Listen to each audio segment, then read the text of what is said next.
What's up, everyone? Welcome back to the channel. We're back at it with more American Truck Simulator for Trucking Tuesday. It's been a minute since we've been in ATS, so we're jumping back in and we're doing something a little different today. We've got the coast-to-coast map back up and running. We got us a brand new truck for Pride Transportation.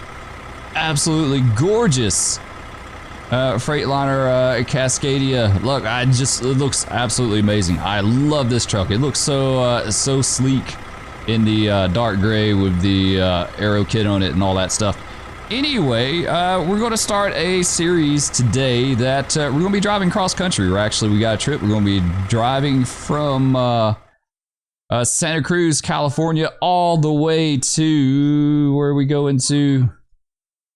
Washington, D.C. So this is going to be a really nice long multi-part trip. I hope you guys enjoy it. Thank you all for watching. Let's go ahead and hop in the truck and we'll get going.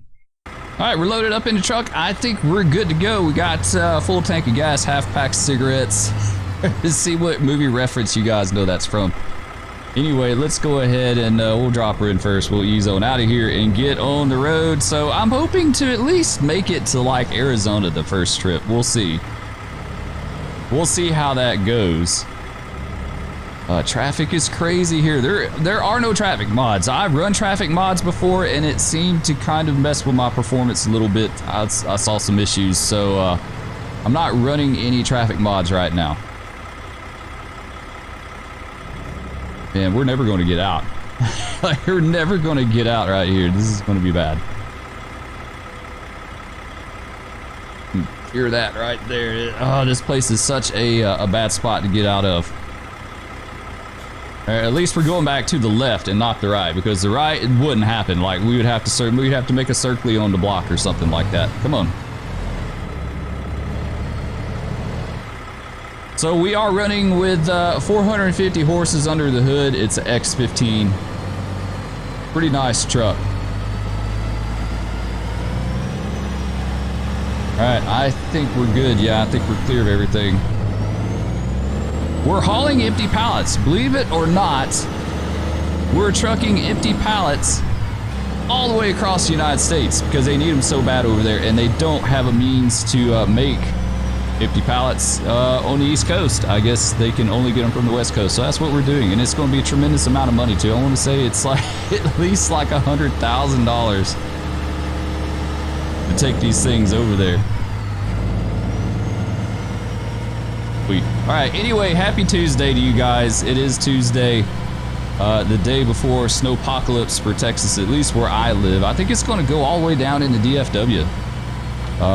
But for us, we're supposed to get between, like, I've heard 2 inches, I've heard 6 inches, I've heard 5, 4 inches of snow. Who knows? I don't think they really know. I don't think they have a clue. But we are getting snow, and it's going to be -4 Thursday morning, so really going to suck. That's what I'm dreading. The snow isn't that big of a deal. I mean, the kids will still probably go to school and do all the things. Most people get around pretty good here in town in the snow, so that's not the issue.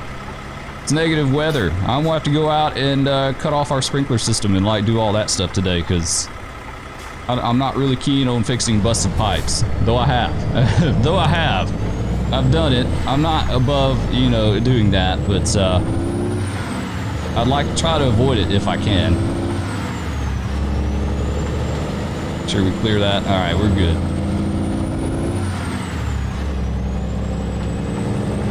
Nice truck. This is the X15 in it. It's a nice, shoot, I forgot what gear I was in. I literally forgot what gear I was in. There we go. I had a brain fart. It happens sometimes, and because I don't like have a full like shifter like a real truck, sometimes if you're not paying attention, it's easy to lose place. All right, let's hop over, and then I think we're going to be jumping on the I-5. Yes, we are. The good old I-5. Man, I've driven this one like 50 bazillion times. That is for sure. When ATS came out, you guys that are old schoolers will know this was it. California was all we had for a while.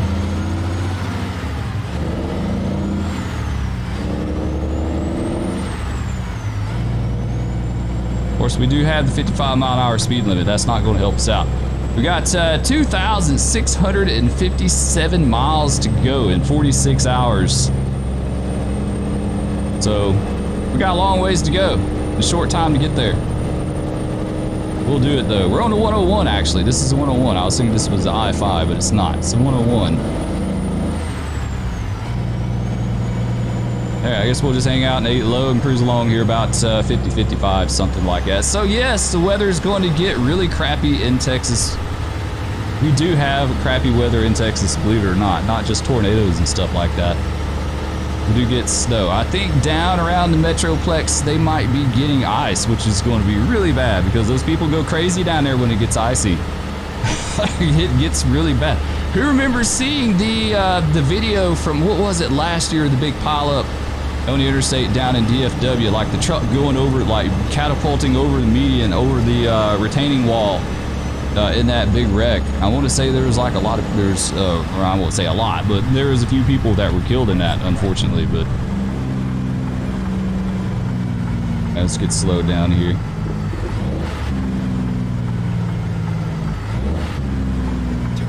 Try to float her down a little bit. Love floating her down when I can pull it off. Unfortunately, I can't pull it off all the time. All right, let's see. We got to go back to the left.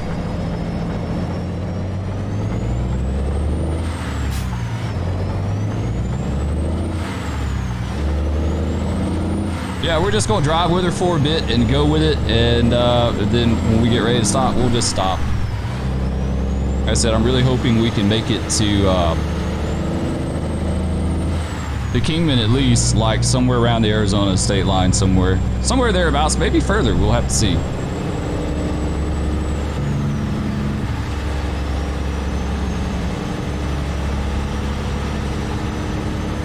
Nice little Californian town here. I think we could have gone down and maybe not. I'm thinking of something else. Actually, I was going to say I thought we could go down and get on the I-5 another way, but we can't. I think this is the only way we can go this way, maybe.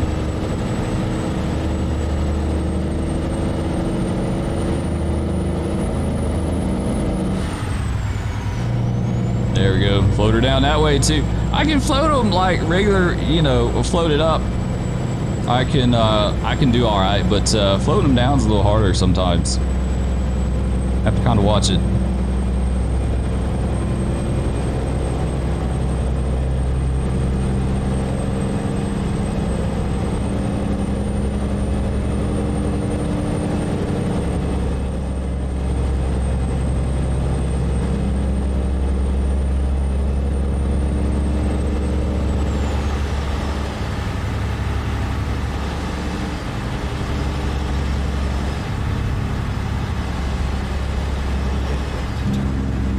Now I think we're getting on the I-5.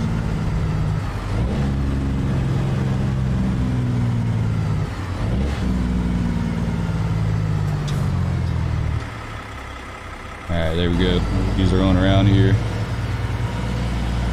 And we'll be set. This will be our interstate driving for a good long while. We'll go down the I-5 until we get on 40, and then we're going to truck on 40 for a long time.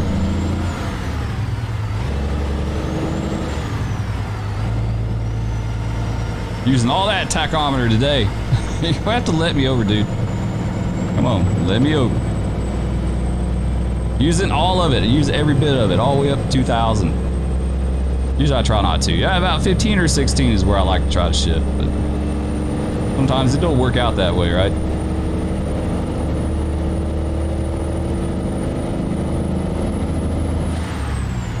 Can't be too terribly heavy. I mean, we are just hauling empty pallets unless we're like full to the gills.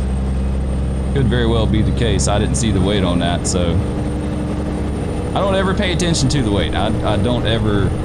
It's just really pointless. I mean, if you take it, you take it. It don't really matter. All right, yeah, we're getting a little fast here. We're just going to hang out in low. If I get in high, we'll definitely get too fast. We could set our cruise.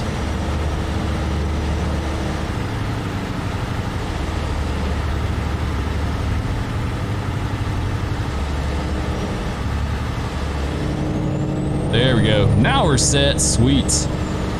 We're golden, guys. All right, so we'll see you in Washington, D.C. in about 45 game hours. I don't know how many episodes we'll break this up into. We'll just, like I said, we'll just stop when we feel like it.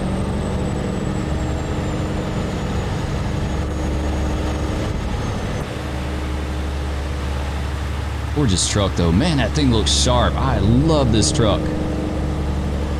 I really just do. This thing looks absolutely amazing. It really does.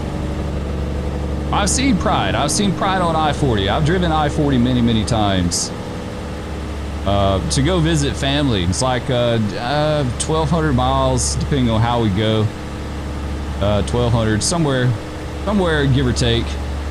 And a lot of it, a large bulk of it is on I-40 from like the Panhandle through Oklahoma and Arkansas and back that way. So yeah, I've definitely seen Pride. In the last trip, I taught Mrs. Spur how to pick out the difference between the Cascadias and the Volvos and all the different trucks. So it was a lot of fun. It was a lot of fun. She got in a kick for a while where she could not say what kind of truck it was that we met. It was like, oh, that's a Cascadia, or oh, that's a Volvo.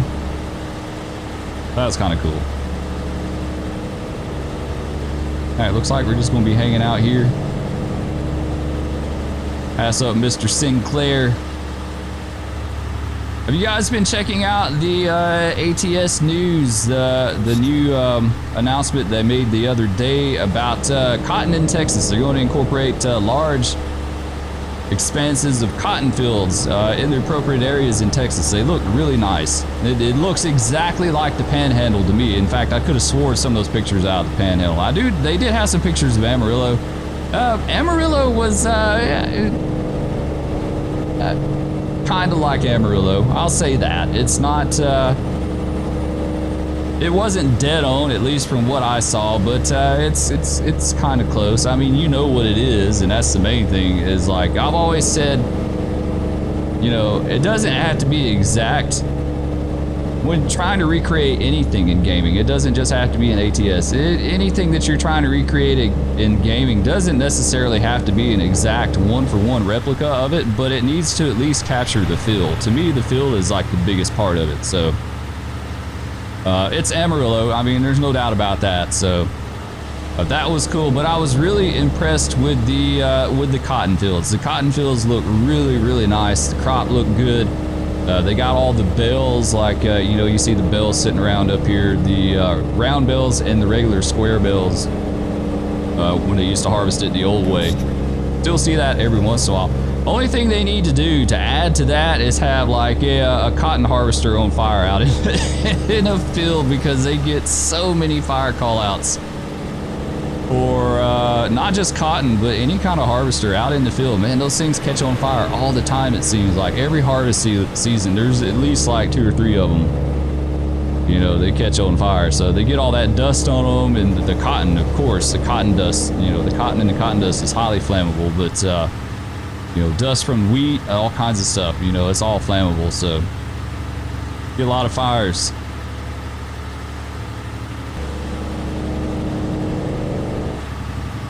All right, we got to pull in for an inspection. Let's hop back in real quick. Of course, state of California is going to get us on an inspection. That'll be all right.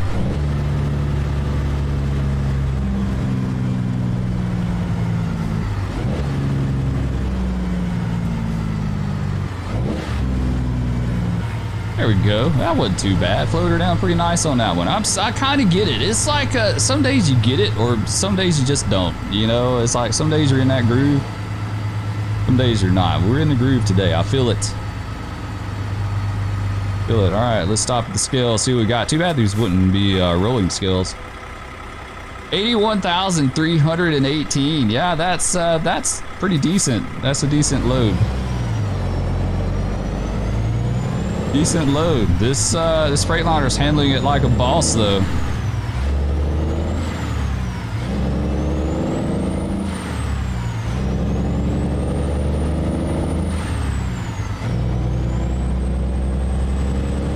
Alright, we're not going to be doing 40 when we get on, so let's hit the flashers real quick.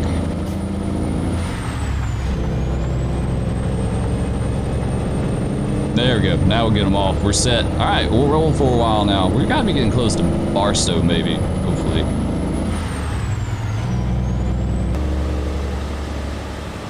All right, we're rolling along again. I was mistaken. We're actually going to have to get on 58, and we're getting on 58 at Bakersfield and go over through Tehachapi and down to Barstow that way, and then get on the interstate.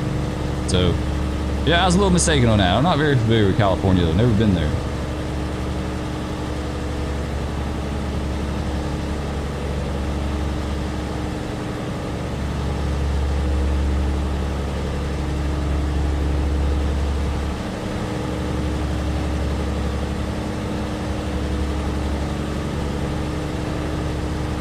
This truck is actually set up after a video I found online on YouTube, where I guess Pride was showing off their new Cascadias that they got. So this is set up. They look, or at least the one I saw, looked exactly like this one. They don't all look like this.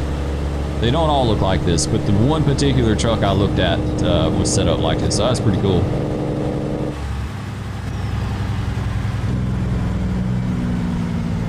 Let's hop on off here.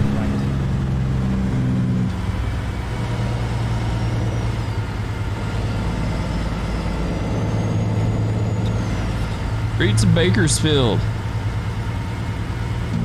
Haven't been in Bakersfield in a while, guys. Oh, nice. We caught the light. Sweet. I'll take it. I'll take that all day, every day. Because it generally seems like I never catch the lights in the game. Like I'm always having to sit at them. All right, what's our speed limit? 45.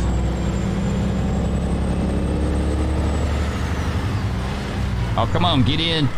Get in there. Oh, McDonald's. We can go for some McDonald's right now. From those tiny cheeseburgers.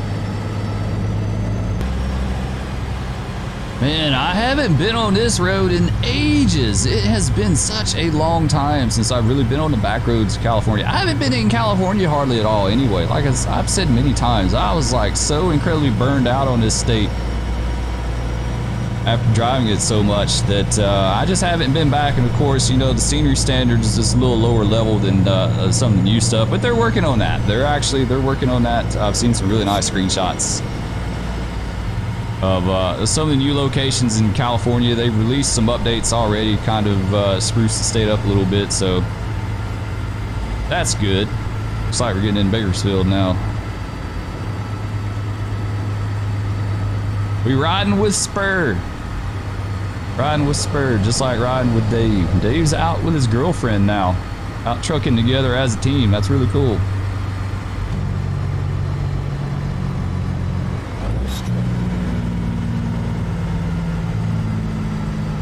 Nice. All right. I almost became a trucker. I considered it. I considered it when I was really, really young, like early 20s. That was like right before I went to the railroad. I was actually considering it. But I wound up going to the railroad. Did that for a few years. Then got out of that because it's a hard life. It's a hard life being gone all the time, especially when you're newlywed.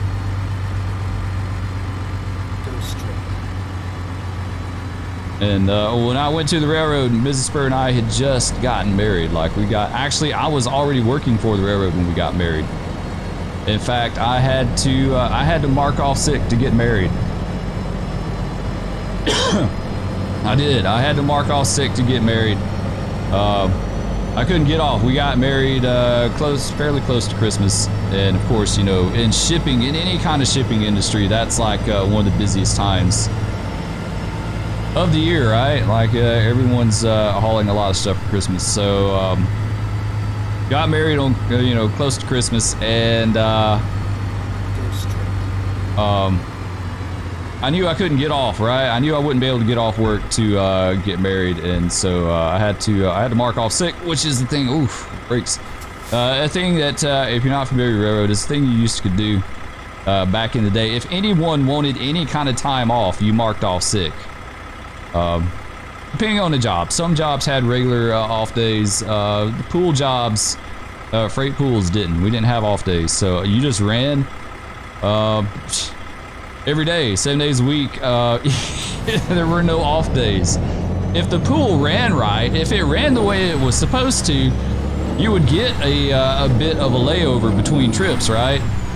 You get like a day or so, but we were so busy because the war in Afghanistan had just started, and we had more trains than we knew what to do with. So I would go home and get 10 hours of rest, and then I would literally be back on the rails again. Take another train, and then you go to your away terminal, and you would lay over for about 10 or 12 hours, and you get training. So it was like every 10 or 12 hours, constantly back and forth, day after day after day. So the only time on the freight pool you could get time off was if you marked off sick. So I did that to get married, right? I marked off sick to get married, and did it through a computer.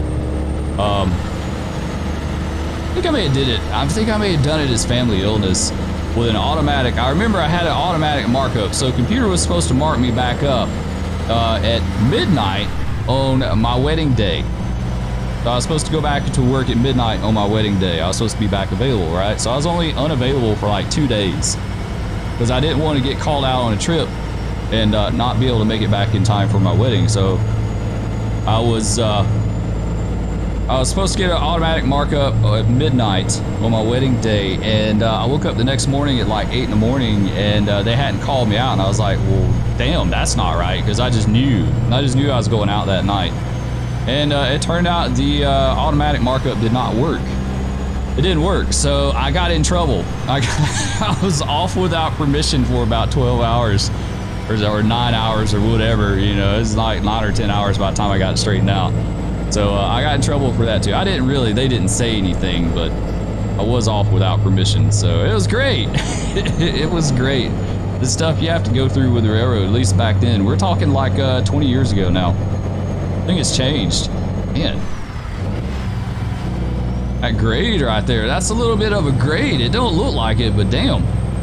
So yeah, it's changed a lot. I think they have regular off days now, maybe. Maybe they do. I hope they do. Man, you just stay so tired and fatigued all the time. It's just. And even after I left the railroad, it took me a long time to kind of get acclimated to like a regular sleep schedule again. All right, just going through. I guess I was Tehachapi, the Tehachapi area. We're coming through here, so we should be coming up to Barstow.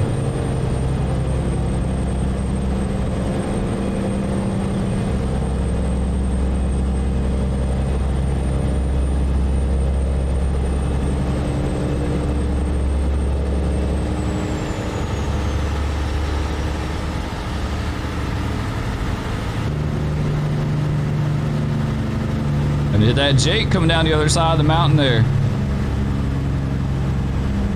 I guess this would kind of be like the Mojave area now. Yeah, you see the trees and stuff. Yeah, there's the old SP line. I think it's over there. I thought I saw it. Maybe not. Maybe I'm mistaken. It should be through here somewhere.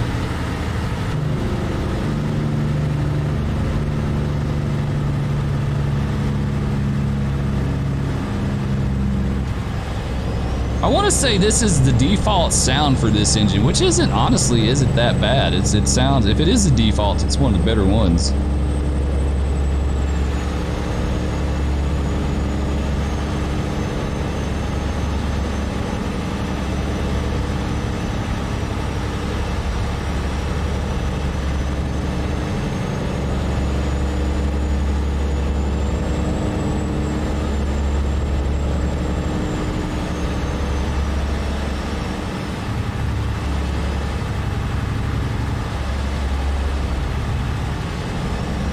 Alright, got some construction ahead here. Where they need us to go. To the left, I knew it.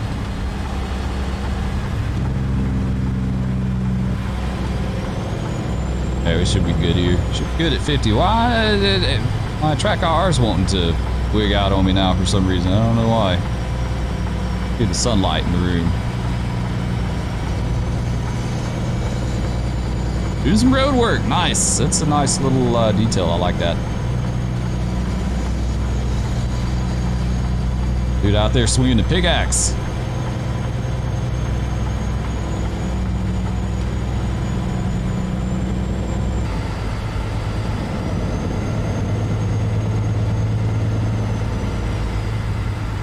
Barstow! Nice, we're in Barstow now. We made it. We'll jump on I-40 and we'll be set. Did that before. I was totally mistaken though. Now we're set. Now we'll be on I-40 and we got like maybe 1 mile of I-15, if even that much. It's not very far at all. I need to hop back over. Hey, you have to let me over, dude. I got blinker going. Let me over, dude. Seriously, like they won't let you merge for anything. That's like one of the worst parts of ATS by far is the AI. They just like, they just don't pay attention to blinkers at all. At least it don't seem like it.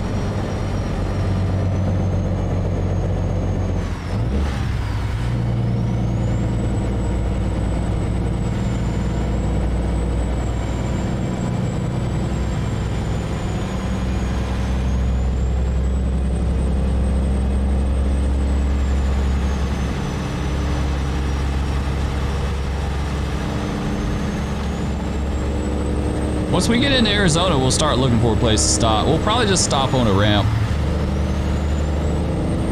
Honestly. I don't use the fatigue simulation. It's kind of a pain in the butt, so we'll just use the ramp. And call it a day. And then the next time we get in the video, we'll advance the time to the next morning and blast off. Good to go.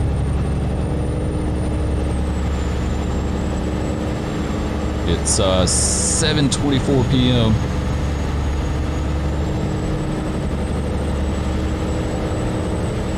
Go a little bit further. We'll get into Arizona at least. We'll have to. We got a long ways to go. Yeah, I think we had what 2,600 miles maybe when we started out. So we've only driven 3. We need to get at least. Yeah, I don't know. We need to at least get down around 2,000 maybe. What I'm thinking is about 600 miles in a day. I mean, really, we should get more than that, but I don't want to drive too much in the dark. I like true to life. I don't really like driving in dark in real life either. How to avoid it. At least long trips. I mean, little short trips aren't a big deal, but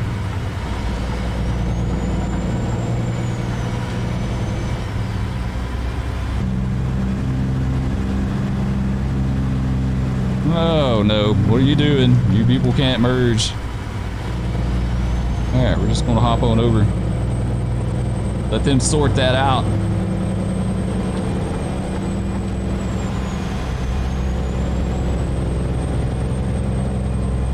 Once we get out of California, we'll be able to drop the hammer and actually make some time.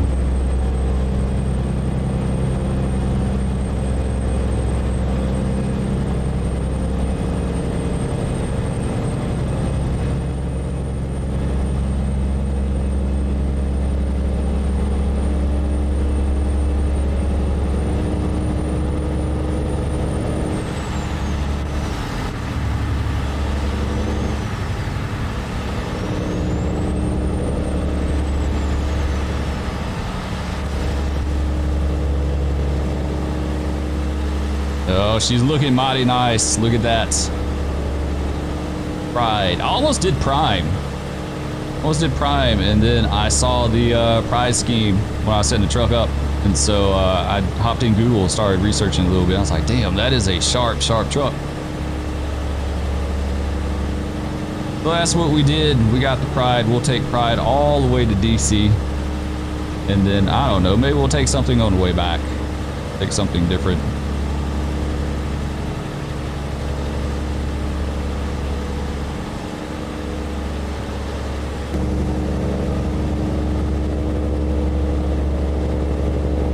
Let's see, we left out at I guess it was around 10 in the morning. And it's 8:30, so we've been driving 8.5 hours. I was just thinking of it in terms of like real life hours of service, that kind of stuff. I don't know the hours of service rules for trucking at all, so I don't know. I was trying to keep it reasonable. You know, we are going to have to start thinking about a stop here pretty soon.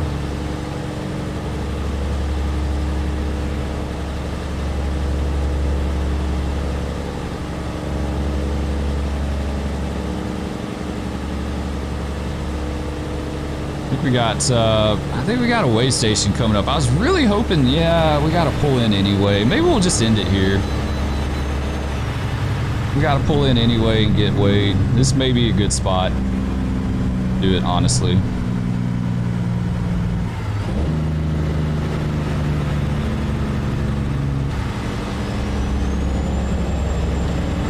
Yeah, I think that's what we'll do. We'll call it here, guys.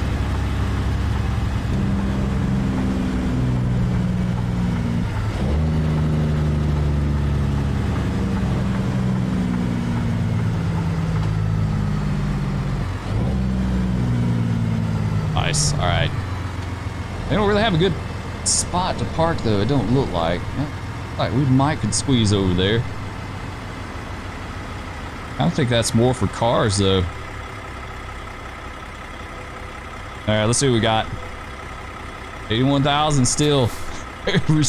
We'll be 81,000 all day, every day. We may lose a little bit with fuel, but be a lot. Where could we go with this?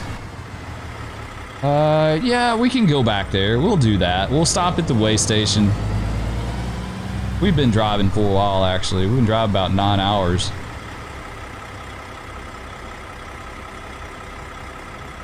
We'll do that. We'll park her here, and then we'll pick up next time.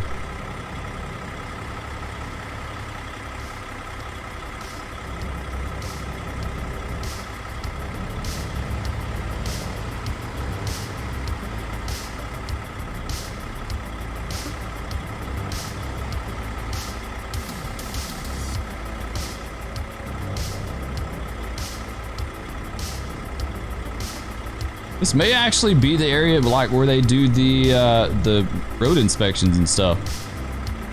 I don't know. That's where we're parking though. We're parking here under his lights. Sweet. All right, so we knocked out what, about 400 miles, maybe something like that. Still got 37 hours to go. It's gonna be a long ass trip. All right, let's set the brake. Got her in neutral. Got the engine off. Sweet. There we go. All right, guys, that's going to do it for this episode. I hope y'all enjoyed. If you did, please be sure to hit that like, subscribe, ring that bell, leave me a comment, let me know what you think. Next episode, we'll pick up here and we'll continue our trip to Washington, D.C.